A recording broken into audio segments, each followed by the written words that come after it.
Iran, America और Israel के बीच चल रहे युद्ध ने कई समीकरण बदले। कई देशों ने ईरान का पक्ष लिया और कुछ ने अमेरिका और इसराइल का। लेकिन ये युद्ध परेशानी का सबब उन देशों के लिए बना जिनके तीनों मुल्कों के साथ बेहतर संबंध हैं। उससे भी ज्यादा मुश्किल बढ़ी ब्रिक्स के लिए।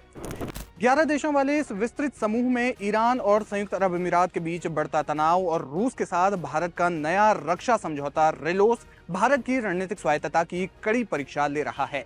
ईरान और संयुक्त अरब अमीरात के बीच हालिया कूटनीतिक गतिरोध महज दो पड़ोसी देशों की तकरार नहीं, बल्कि उस पेंडोरा बॉक्स के खुलने जैसी है जो संगठन के विस्तार के साथ ही सामने आना तय था। 24 अप्रैल 2026 को नई दिल्ली में ब्रिक्स के डिप्टी विदेश मंत्रियों और विशेष दूतों की उच्च स्तरीय बैठक बुलाई गई थी। इस बैठक का मुख्य उद्देश्य मध्य पूर्व के सुलगते संकट पर एक साझा रुख अख्तियार करना था। हालांकि सभी 11 सदस्य देशों ने क्षेत्रीय स्थिति पर गहरी चिंता तो जताई, लेकिन जब बात साझा बयान जारी करने की आई तो ब्रिक्स के भीतर वैचारिक दरारें स्पष्ट रूप से उभर आईं। ईरान ने इस मंच का उपयोग अपने पक्ष में समर्थन जुटाने के लिए करना चाहा, जिसमें उसे रूस और चीन का मौन या फिर प्रत्यक्ष समर्थन मिलता दिख रहा है। दूसरी ओर यूएई और अन्य संतुलित देश ईरान की आक्रामकता को वैश्विक शांति के लिए खतरा बता रहे हैं। नतीजतन दिल्ली बैठक बिना किसी साझा दस्तावेज के समाप्त हुई, जिसे एक्सपर्ट्स भारत की अध्यक्षता के लिए एक बड़ी चुनौती का संकेत मान रहे हैं। ईरान की मांग है कि ब्रिक्स अमेरिका और इसराइल के हमलों की निंदा करे। इसके बाद भारत की स्थिति और ज्यादा जटिल हो गई, क्योंकि इतने बड़े संगठन के अध्यक्ष होने के नाते भारत के लिए इसराइल और अमेरिका के साथ तनाव पैदा करने वाली स्थिति मानी जाएगी। ब्रिक्स का हालिया विस्तार यानी ब्रिक्स 11 इसे वैश्विक अर्थव्यवस्था का 37% हिस्सा और दुनिया की लगभग आधी आबादी का प्रतिनिधित्व तो देता है, लेकिन इसके साथ ही इसने समूह के भीतर गहरे भू राजनीतिक अंतर्विरोध को भी संस्थागत बना दिया है, चर्चा में ला दिया है।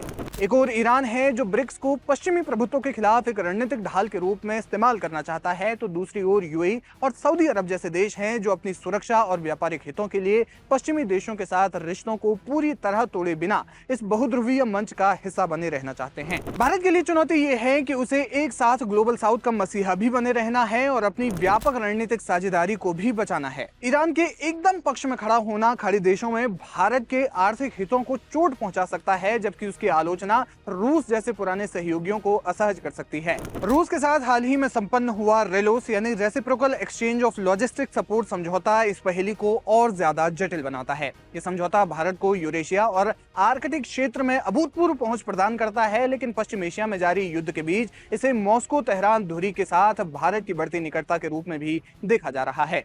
भारत का पक्ष यहाँ पूरी तरह व्यवहारिक है। वो इसे एक लॉजिस्टिक डील के रूप में पेश कर रहा है, न कि किसी सैन्य गठबंधन के रूप में।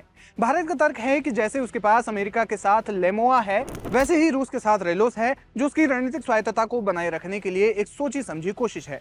ब्रिक्स के इतिहास में पहली बार साझा घोषणा पत्र पर हस्ताक्षर होना एक असंभव चुनौती जैसा लग रहा है। जब सदस्य देश एक दूसरे के खिलाफ वीटो का उपयोग करने की स्थिति में हो, तो भारत के पास लीडर के रूप में विकल्प बहुत सीमित रह जाते हैं।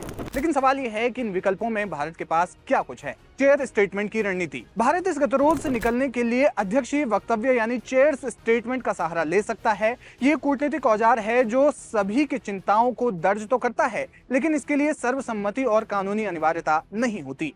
इसके अलावा भारत नॉन कंट्रोवर्शियल एजेंडा का सहारा ले सकता है। भारत का प्रयास बातचीत के केंद्र को युद्ध और संघर्ष से हटाकर ब्रिक्स पे क्रॉस बॉर्डर ट्रेड और ऊर्जा सुरक्षा जैसे तकनीकी विषयों पर लाने का होगा। भारत की कोशिश है कि ब्रिक्स एंटी वेस्ट गुट में तब्दील ना होकर नॉन वेस्ट सहयोगी का मंच बना रहे।